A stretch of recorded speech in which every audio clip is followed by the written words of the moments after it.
Shalom Bapak Ibu, apa kabar? Puji Tuhan, kalau saudara semua sudah siap untuk dengarkan firman, mari saya ajak Bapak Ibu untuk buka bersama dengan saya dalam Lukas pasal 13. Lukas pasal 13. Saya akan baca ayat 6 sampai dengan ayat 9 buat kita Pak Ibu. Lukas pasal 13 ayat 6 sampai dengan ayat 9. Kalau saudara sudah dapat, saya akan baca buat kita. Lukas 13 ayat 6. Judul perikopnya adalah perumpamaan tentang pohon ara yang tidak berbuah. Lalu Yesus mengatakan perumpamaan ini. Seorang mempunyai pohon ara yang tumbuh di kebun anggurnya. Dan ia datang untuk mencari buah pada pohon itu. Tetapi ia tidak menemukannya. Lalu ia berkata kepada pengurus kebun anggur itu, sudah 3 tahun aku datang mencari buah pada pohon ara ini dan aku tidak menemukannya. Tebanglah pohon ini. Untuk apa ia hidup di tanah ini dengan percuma? Jawab orang itu, Tuan, biarlah ia tumbuh tahun ini lagi. Aku akan mencangkul tanah sekelilingnya dan memberi pupuk kepadanya. Mungkin tahun depan ia berbuah. Jika tidak, tebanglah ia. Sudah? Saya ajak saudara kembali ke ayat yang ke-6. Pada ayat-ayat yang baru saja kita baca, mari kita bikin kesepakatan dulu. Tuhan sedang berupaya memperkenalkan dirinya pada ayat-ayat ini sebagai seorang pengusaha. Selama ini kita paham betul, Tuhan adalah Bapaknya kita di dalam nama Yesus Kristus. Dia adalah sumber buat kita punya hidup. Dia adalah pertolongan buat kita punya hidup. Kota benteng, tanduk keselamatan buat kita punya hidup. Kita paham fakta itu. Tapi ada fakta yang lain tentang Tuhan yang berkaitan dengan ayat-ayat ini nih. Tuhan lagi berupaya memperkenalkan dirinya sebagai seorang pengusaha. Makanya Yesus bilang, seorang punya pohon ara, tumbuh di dia punya kebun anggur. Pengusaha punya kebun anggur. Lalu begini, sebagai pengusaha yang berinvestasi di dia punya kebun, ini yang Alkitab bilang, dia datang untuk cari buah pada pohon itu. Masalahnya adalah begini, dia tidak menemukannya. Proyeksikan diri saudara sebagai seorang pengusaha yang melakukan sebuah tindakan investasi. Hal yang kemudian saudara dan saya akan tuntut atau kejar adalah hasil. Betul? Jadi waktu Tuhan memperkenalkan dirinya pada perspektif seorang pengusaha, dia lagi berupaya untuk kasih tahu kepada kita. Ada hal yang memang dia harus dapatkan dari orientasi berinvestasi dalam dia punya usaha. Sudah? Sekarang mari kita lihat. Alkitab bilang dengan jelas, dia datang mencari buah. Kata mencari di situ Pak, Ibu. Pengertian yang pertama adalah begini. Dia datang untuk menyelidiki. Investasinya menghasilkan buah enggak? Sudah? Tapi yang kedua, kata mencari atau kata seteo di situ, arti yang kedua adalah begini. Dia menuntut buah. Jadi Alkitab lagi bilang, berbuah bukan pilihan Pak Ibu. Saudara dan saya suka kita berbuah, kita tidak suka kita tidak berbuah. Tidak bisa. Ini yang saudara dan saya harus bangun dalam cara kita berpikir. Bahwa kehidupan berbuah itu tuntutan. Tuhan menuntut itu dari kita. Kalau pemahaman ini mengakar pada diri kita, berarti kan pengembangan berpikirnya adalah begini. Suka atau tidak suka, wajib berbuah. Betul? Ingat, berbuah bukan pilihan. Makanya Alkitab berupaya kasih tahu dengan jujur buat kita. Yang dia selidiki dari dalam saudara dan saya punya hidup adalah berbuah kasih. Yang dia tuntut dari kita punya kehidupan, satu saja, harus berbuah. Amin. Nah sekarang mari kita lihat dulu apa yang dimaksud dengan kata berbuah. Jelas kita sudah bahas ini berkali-kali. Berbuah menggunakan kata karpos. Karpos punya pengertian yang pertama adalah begini Pak, Ibu. Matang buah yang matang tepat waktu. Berarti Alkitab lagi berupaya kasih tahu kepada kita bahwa Tuhan pun bermain dengan waktu. Ada waktu yang Dia berikan kepada saudara dan saya. Dan waktu-waktu yang Tuhan percayakan untuk kita jalani dalam keseharian kita harusnya menjadi waktu-waktu yang saudara dan saya gunakan dengan sangat bijak untuk target begini. Harus berbuah dan harus berbuah tepat waktu. Amin. Persoalan dari kebanyakan orang adalah begini Pak, Ibu. Sadar betul bahwa kalau sampai hari ini kita masih hidup, itu memang betul karena Tuhan punya anugerah. Tapi persoalan kita yang lain adalah begini. Kita tidak sadar bahwa waktu yang diberikan kepada kita terbatas. Kita tidak punya 9 nyawa Bapak Ibu.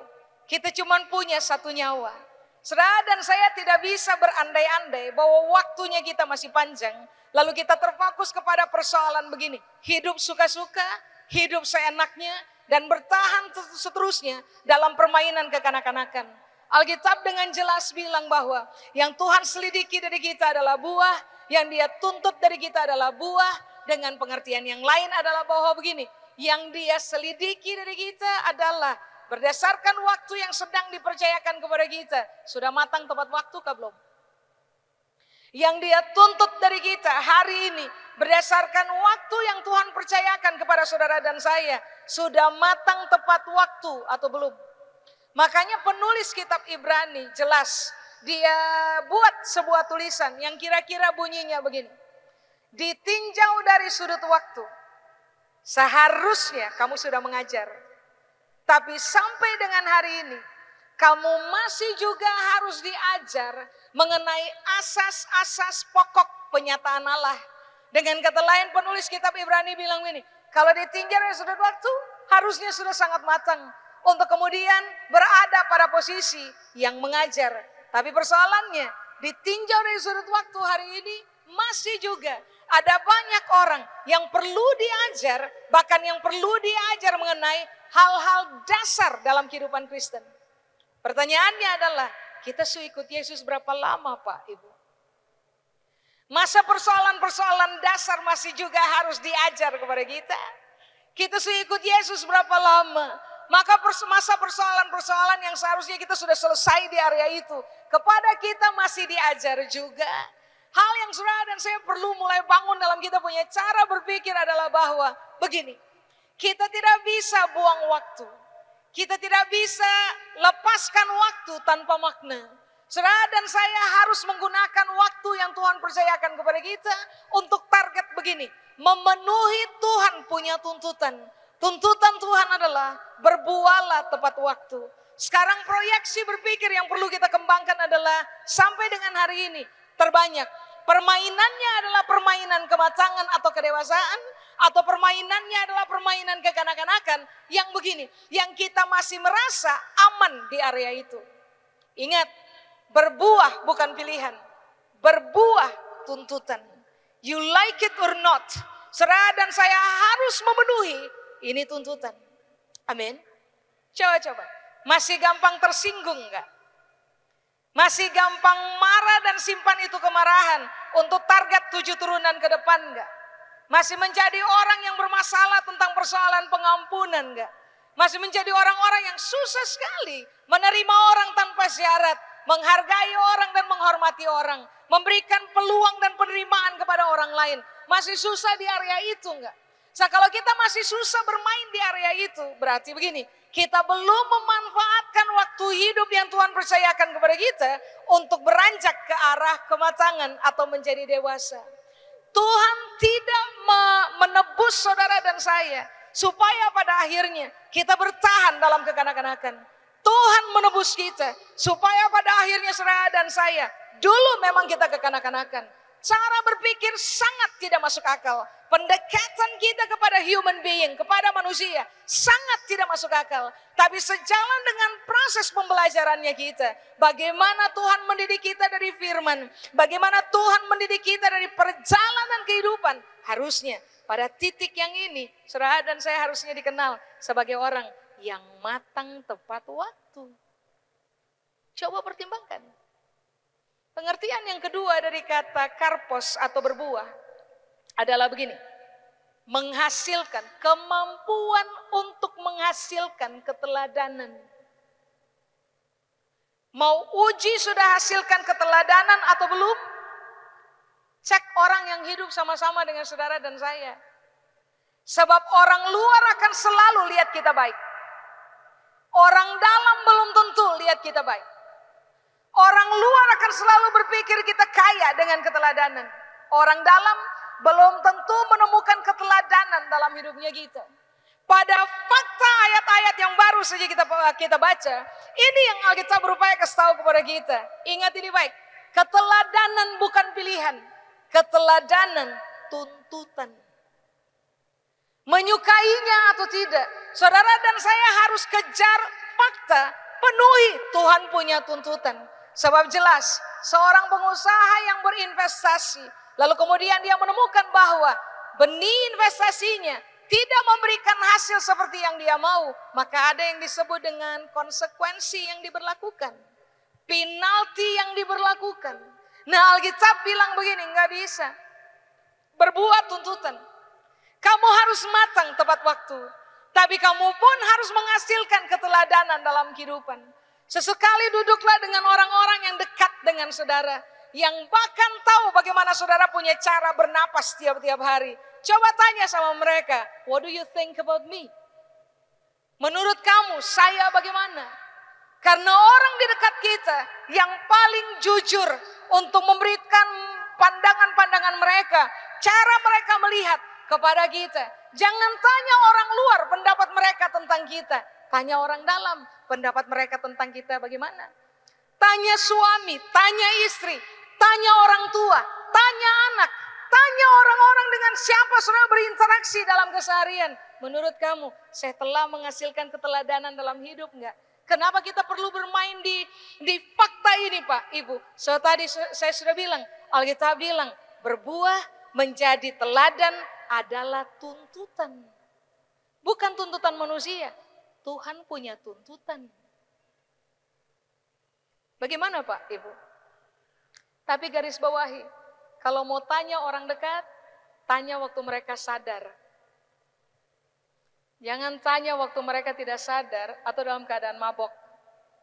Karena untuk menyelesaikan pertanyaan, jawabannya pasti seperti yang kita mau. Sekali waktu saya tidak bisa tidur, kira-kira 1:30 pagi, lalu saya pikir daripada nganggur saya baca-baca. Pada proses membaca, saya digiring kepada pemikiran, keserupaan seperti Kristus. Apa yang kemudian saya buat adalah, saya bangunkan Timothy di sebelah, suami saya bangunkan Timothy di sebelah, Timothy kaget, tanya kenapa, lalu saya tanya sama dia, menurut Hani, Ona sudah mirip Yesus atau belum? Lalu dia bilang, hah? Ini orang baru bangun tidur langsung ditanya pertanyaan ini. Lalu dia bilang, hah? Lalu saya ulang lagi, Ona ulang lagi. Menurut Hani, Ona sudah mirip Yesus belum? Dia lihat saya lama-lama, lalu dia bilang, sudah. Lalu dia tutup mata lagi. Nah, makanya saya bilang, kalau mau tanya orang dekat, tanya waktu mereka sadar. Supaya mereka bisa kasih proyeksi berpikir yang betul. Untuk kita punya jadi bahan pertimbangan. Ingat ini baik, keteladanan tuntutan, bukan pilihan. Terakhir, apakah karpos, apakah buah? Buah atau karpos, arti yang ketiga adalah ini, sebuah kehidupan yang berguna, bermanfaat, memberikan keuntungan. Mau tahu apakah kita sudah berbuah atau belum? Cek kehadiran saudara dan saya di dalam rumah, di dalam komunitas, di dalam society. Kita hadir, kita berguna keseng. Kita kasih manfaat keseng buat orang lain. Kehadiran kita menghasilkan keuntungan buat orang lain keseng. Sebab orientasi berbuah adalah kita bermanfaat, kita berguna, dan kita kasih keuntungan buat orang lain. Orang yang terbiasa bermain dalam permainan kekanak-kanakan, orientasinya adalah begini, orang lain bisa kasih untung apa untuk saya? Orang lain punya area mana yang saya bisa manfaatkan? Dari sisi mana orang lain punya hidup saya bisa gunakan? Beda. Orang yang berorientasi kepada menghasilkan buah akan menjadi orang yang rela sekali untuk begini. Memberikan manfaat dalam kehidupan, memberikan keuntungan dalam kehidupan, bahkan menjadi sangat berguna dalam kehidupan mereka. Apakah itu berkaitan dengan kerajaan Allah maupun berkaitan dengan kehidupan orang lain. Hari ini cek ulang Pak, Ibu. Menurut saudara dan juga saya, apakah kita berbuah atau belum? Atau tidak? Apakah kita sedang berorientasi kepada menghasilkan buah atau kita lagi stuck dalam kehidupan? Ingat, Tuhan akan datang selidiki kita. Tuntutannya adalah kamu harus hasilkan buah. Amin. Faktanya di ayat 6 Alkitab bilang begini, dia punya tuntutan tidak bisa dipenuhi. Dia datang cari buah dan dia tidak menemukannya. Sekarang lihat ayat 7. Di ayat 7 dia sudah berhadapan dengan fakta. Ini pohon tidak hasilkan buah. Saya sudah investasi banyak-banyak. Ini pohon tidak hasilkan buah.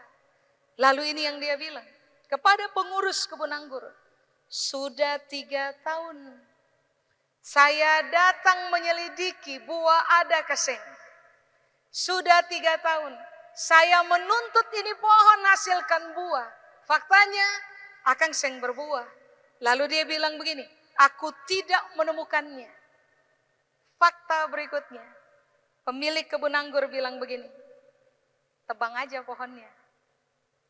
Alasan cuma satu, untuk apa ia hidup di tanah ini dengan percuma. Berarti Alkitab lagi bilang, kamu hidup tidak berbuah, kamu hidup percuma. Enggak ada faedah. Orang berpikir mereka telah mencapai the top of the world. Tapi dengarkan ini baik. Mereka memiliki sebuah makna dalam hidup. Dengarkan ini baik. Yang punya hidup bilang, kamu tidak hidup berbuah, kamu hidup percuma. Kata percuma di situ Bapak Ibu, Yunani menggunakan kata ini, katargeo. Percuma tuh artinya begini, kamu hidup jadi beban. Lihat, semua orang yang bermain pada permainan kekanak-kanakan, cek aja, mereka pasti jadi beban buat orang lain. Semua orang yang tidak matang tepat waktu, tidak menghasilkan keteladanan dalam hidup, hidup pun percuma. Tidak memberikan manfaat, kegunaan, bahkan hidupnya kita tidak mendatangkan keuntungan buat orang lain. Lihat aja, kategorial model begini nih, yang punya hidup, Tuhan sendiri bilang, dia jadi beban. Jadi, tebang aja. Sudah? Kata percuma bukan cuman jadi beban. Kata percuma tuh artinya adalah begini Pak, Ibu. Dia telah kehilangan kekuatan untuk melepaskan pengaruh. Jadi Alkitab lagi bilang, kamu tidak berbuah, pengaruh mati. Kamu berbuah, pengaruh kuat. Kamu kekanak-kanakan, kamu menjadi orang yang jadi beban bagi orang lain. Tapi kalau kamu kejar kematangan, menghasilkan buah, kaya dengan keteladanan, bermanfaat, berguna, datangkan keuntungan buat hidupnya orang lain. Alkitab dengan jelas bilang begini, kamu akan memiliki kekuatan untuk melepaskan pengaruh. Halo? Semua kita paham fakta tentang siapa kita. Kita garam, kita terang. Tapi kalau dikaitkan dengan ayat ini, Alkitab lagi bilang begini, omong kosong jadi garam, omong kosong jadi terang. Kalau ternyata orientasi tidak menghasilkan buah. Karena begini, terang itu lepaskan pengaruh, garam itu lepaskan pengaruh. Kalau saudara dan saya tidak berbuah, saudara dan saya sebenarnya sedang memposisikan diri kita sebagai orang-orang yang naturally kehilangan kekuatan untuk melepaskan pengaruh. Apa poinnya? What's the point? Kalau pada akhirnya kita kehilangan pengaruh, mau sebutkan kepada seluruh dunia bahwa kita adalah garam dan terang, tapi kalau sampai saudara dan saya tidak menghasilkan buah, bahkan dunia pun tahu bahwa kehidupan saudara dan saya tidak bisa lepaskan pengaruh apapun buat mereka.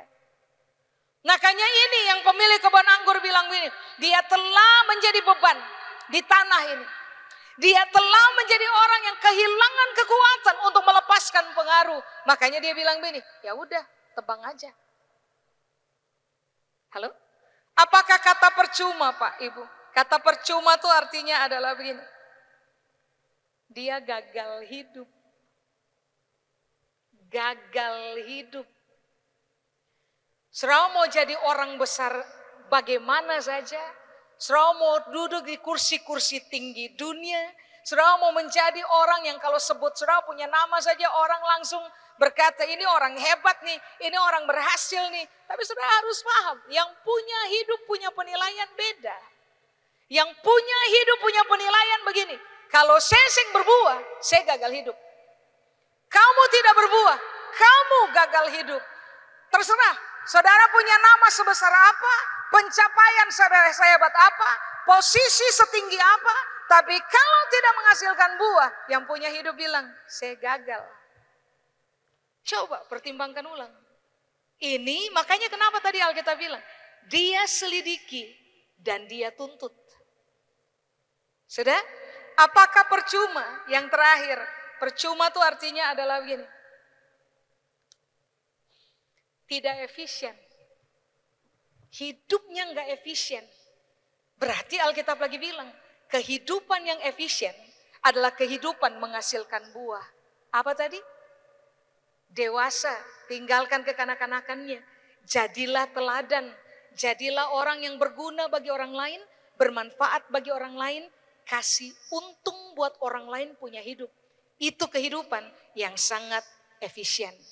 Tadi saya bilang, dia pengusaha, dia berinvestasi.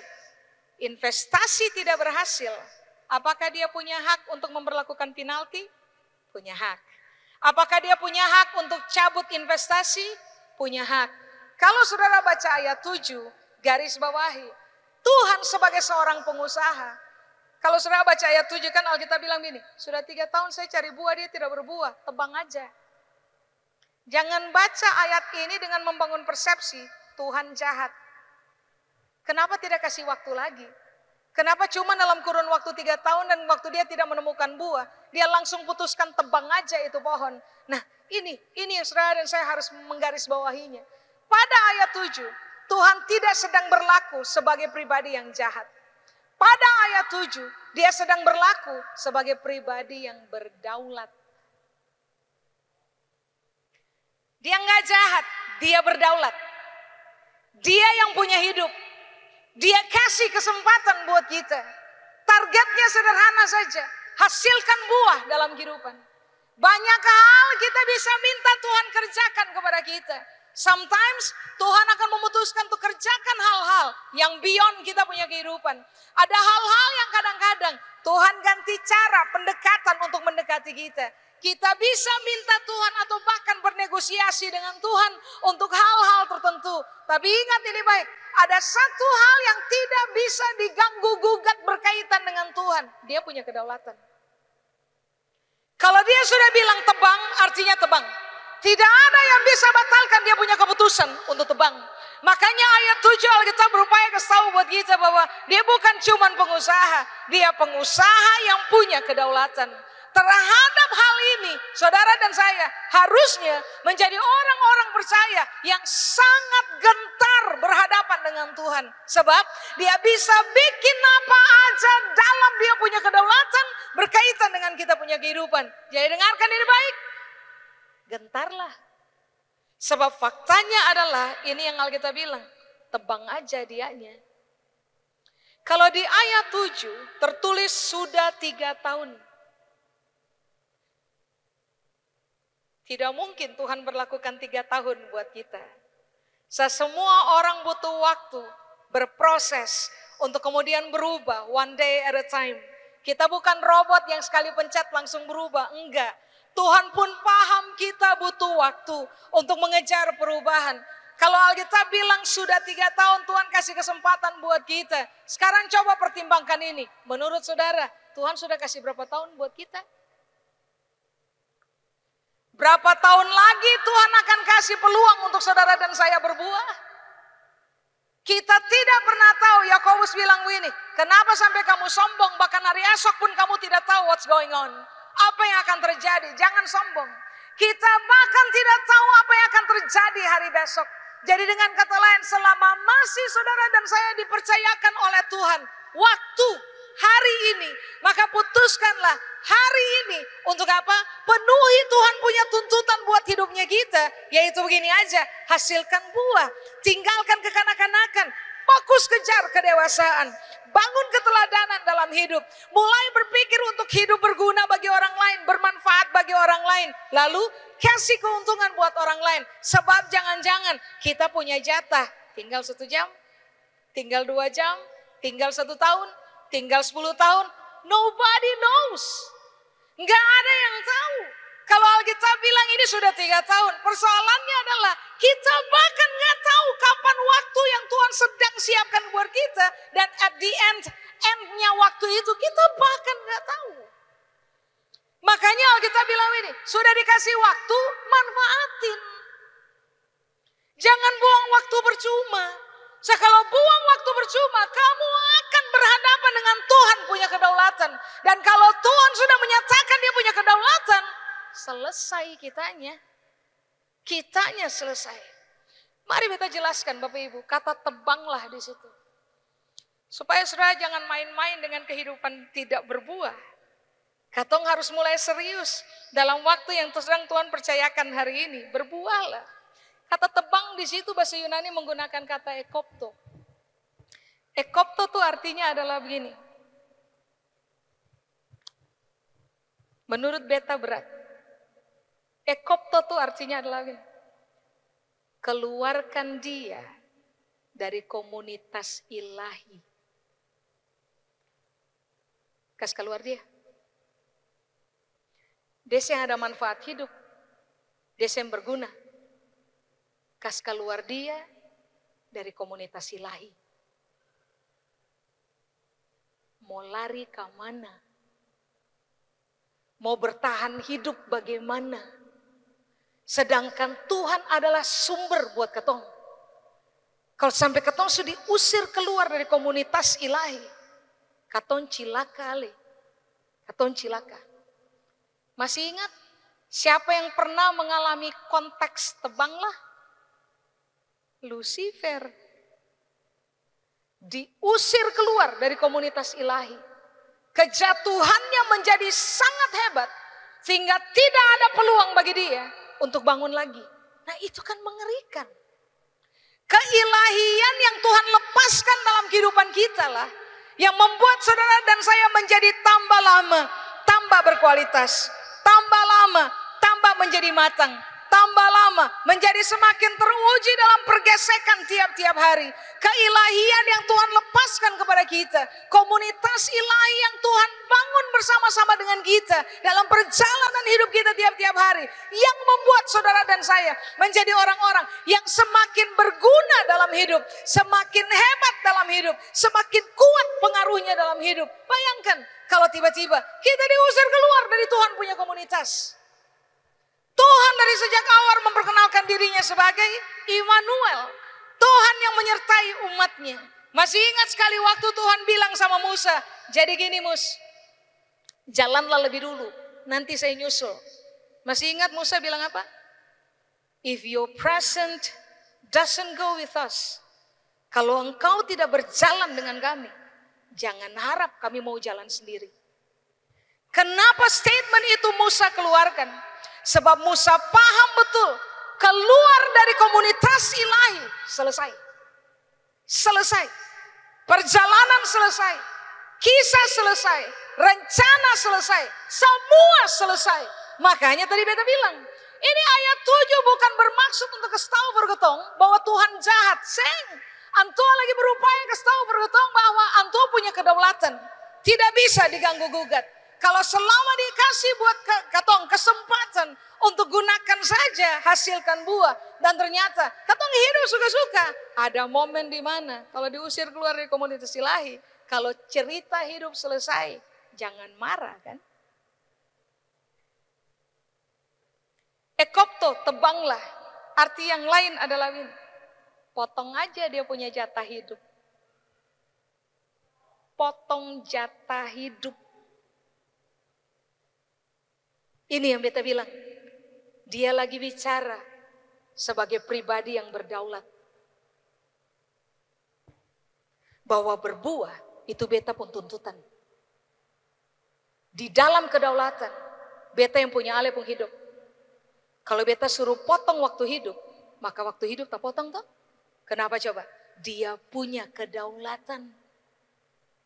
Coba, Alkitab dari perjanjian lama sampai perjanjian baru memberitahukan kepada kita.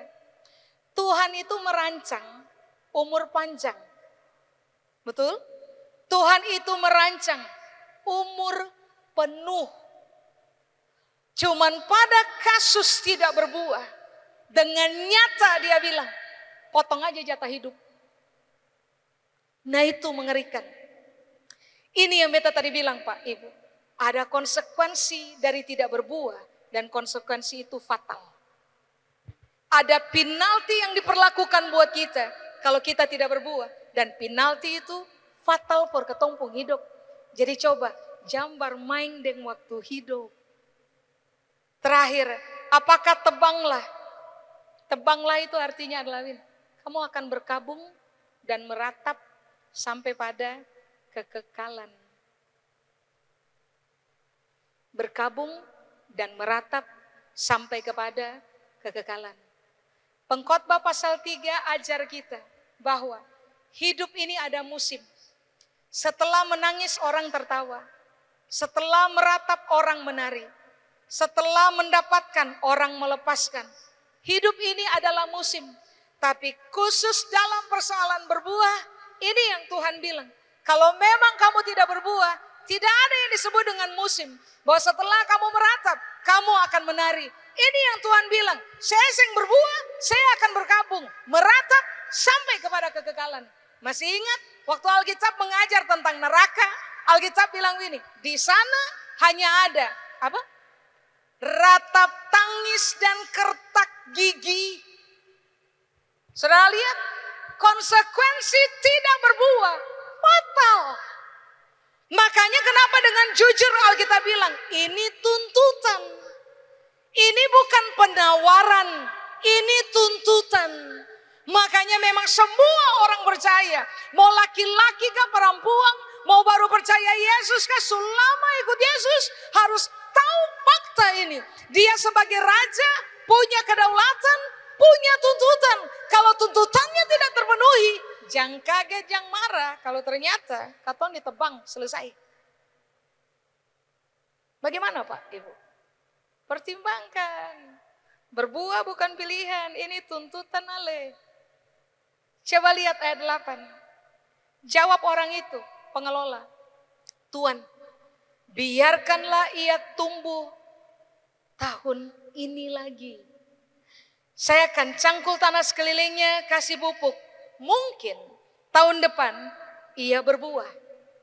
Baru kemudian pengelola bilang ini, kalau seng, tebang saya seng apa-apa. Ayat 8 dan ayat 7 declare Tuhan punya kedaulatan.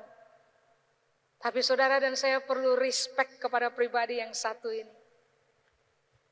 Di dalam kedaulatannya pun, dia masih memberikan second chance untuk saudara dan saya. Kesempatan kedua for katong. Coba lihat, pengelola bilang, kasih biar dia tumbuh tahun ini lagi. Mungkin tahun depan dia bisa berbuah. Lalu ada bantahan dari pihak Tuhan sebagai pemilik. Oh saya bisa, tebang saja. Saya ada bantahan. Akan selesai di statement ini. Sang pengelola yang bilang, kalau memang dia sudah dikasih kesempatan dan dia tidak berbuah, baru tebang saja dan tidak ada komentar. Berarti He gave us second chance. Pakai dengan betul. Pakai dengan betul. Katong semua ada pada posisi antri Pak Ibu. Katong semua. Seng ada yang tahu dari antara katong semua setelah ini. Siapa yang akan pulang paling pertama? Saya ada yang tahu. Tuhan kasih kesempatan kedua for ketong. Pakai betul-betul. Seolah-olah hari ini ketong pun hari terakhir. Supaya kalau toh hari ini ketong pulang kepada Tuhan. Ketong tahu, ketong aman. Kenapa? Hasilkan buah. Penuhi Tuhan punya tuntutan. Amin. Beta kalau bicara ayat ini beta akan cerita kisah ini. Seperti yang saudara tahu. Tahun 2012 beta divonis kanker rahim stadium 4 paling akhir dan jatah hidup dari dokter maksimal 3 bulan. Itu maksimal. Berarti dari fakta beta punya hasil tes semua ada kemungkinan besar untuk mati lebih cepat dari jatah 3 bulan. Stadium paling akhir. Dalam 10 hari beta harus jalani operasi 2 kali. Dalam proses operasi, waktu semua orang pulang dan beta sendirian dalam kamar, besok beta harus operasi, beta bilang pribadi kepada Tuhan, beta berdoa, beta bilang sama Tuhan, kalau besok di meja operasi, Tuhan panggil Ona pulang, I'm fine with that. Gak apa-apa. Tapi kalau malam ini Tuhan tanya buat Ona, On besok mau pulang ke seng? Nah beta jawab hari itu buat Tuhan, beta bilang sama Tuhan, beta saya mau pulang besok. Karena menurut beta pun pekerjaan belum selesai. Di waktu yang sama, beta baru kasih beasiswa untuk 8 anak sekolah, baru masuk kuliah. Pertimbangan beta hari itu di atas tempat tidur adalah, kalau beta mati, siapa yang lanjutkan pembayaran untuk dong sampai lulus. Jadi cuman itu pertimbangannya. Makanya beta bilang sama Tuhan, beta pun pekerjaan belum selesai. Jangan pulang dulu. Sudah? Akhirnya besok operasi. Tadi beta bilang, dalam waktu 10 hari, operasi 2 kali, menjalani proses dalam waktu 10 hari. Lalu pada sebuah hari tertentu dokter datang dengan bawa kertas di tangan. Wajar ada bingung. Mau beta tanya sama dokter, kenapa dok? Lalu dia pegang dia punya kepala, dia lihat beta, lalu dia bilang, this is must be a miracle. Lalu beta tanya kenapa?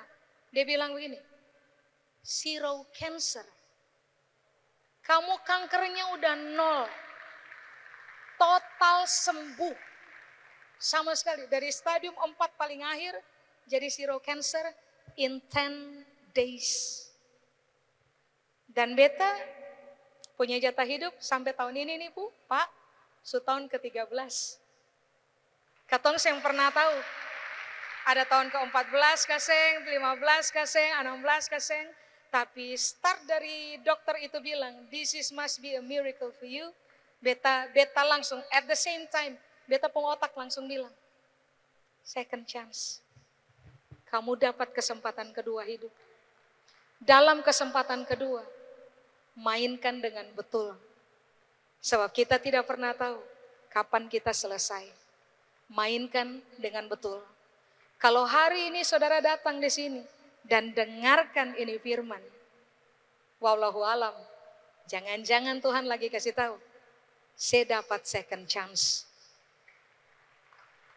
Mulai dengan betul.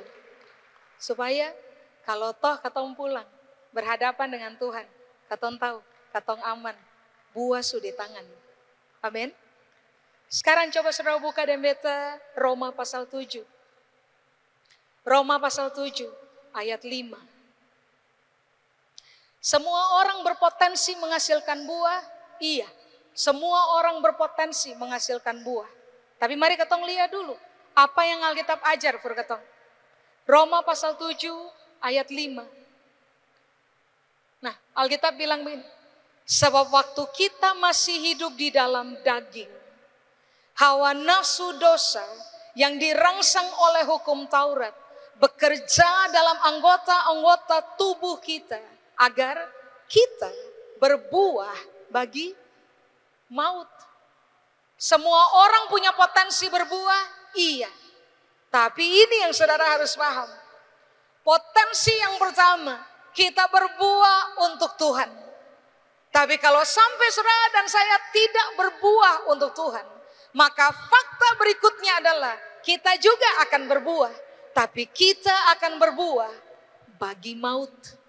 Makanya kalau saudara baca kitab Yakobus bilang begini toh, dosa yang dibuahi terus menerus akan berakhir kepada maut. Jadi apakah kita semua bisa menghasilkan buah? Bisa. Cuman sekarang ini yang harus kita uji. Saya berbuah untuk Tuhan kah? Saya berbuah buat maut. Kapan kita bisa berbuah bagi maut? Pada waktu saudara dan saya memilih untuk konsisten aja hidup dalam daging dan memuaskan hawa nafsu dosa yang berjuang di dalam diri kita, menuntut untuk dibebaskan oleh tubuhnya kita. Jadi coba cek ini dengan baik. Kenapa tidak berbuah bagi Tuhan? Pasti masih sangat hidup dalam daging. Kenapa tidak hasilkan keteladanan dalam hidup? Pasti karena masih hidup sangat daging. Kenapa tetap bermain dalam fakta kekanak-kanakan? Kenapa hidup tidak berguna? Tidak kasih keuntungan bagi orang lain? Alkitab bilang, pasti hidup masih daging sekali. Dan yang kita puaskan dalam perjalanan keseharian kita adalah hawa nafsu dosa. Makanya kalau ditanya, kenapa orang selalu gagal berbuah bagi Tuhan? Jelas mereka berbuah bagi maut kok. Sekarang coba pertimbangkan, mau berbuah for siapa? Berbuah for Tuhan kah? Berbuah for maut? Kalau untuk Tuhan katong dapatkan kekekalan seperti jaminan yang Tuhan sudah berikan buat kita. Tapi kalau berbuah bagi maut itu yang Tuhan bilang, sudah, saya keluar dari komunitas ilahi. Saya akan meratap dan berkabung sampai kepada kekekalan. Pilihan ada di katong. Berbuah atau tidak. Tapi hari ini katong semua akan membuat pilihan yang betul Pak, Ibu. Berbuah. Sebab katong pun target adalah katong tidak akan berbuah bagi maut. Katong akan berbuah bagi Tuhan. Amin. Bagaimana cara berbuah untuk Tuhan? Ayat paling akhir. Matius pasal 13 ayat 23.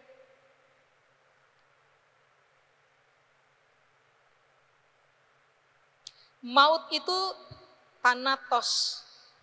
Kalau film Avenger, saudara masih ingat Thanos? Yang jentik tangan langsung semua mati itu Thanatos, maut. Maut di situ artinya adalah kamu akan mengalami kematian yang paling pertama adalah kematian rohani. Kalau kamu tidak berbuah bagi Tuhan, daging kuasai, hawa nafsu kuasai, kamu akan mati rohani. Mati paling awal. Lalu mati dalam kekekalan. Wahyu, kita Wahyu catat kematian kedua. Ini mengerikan.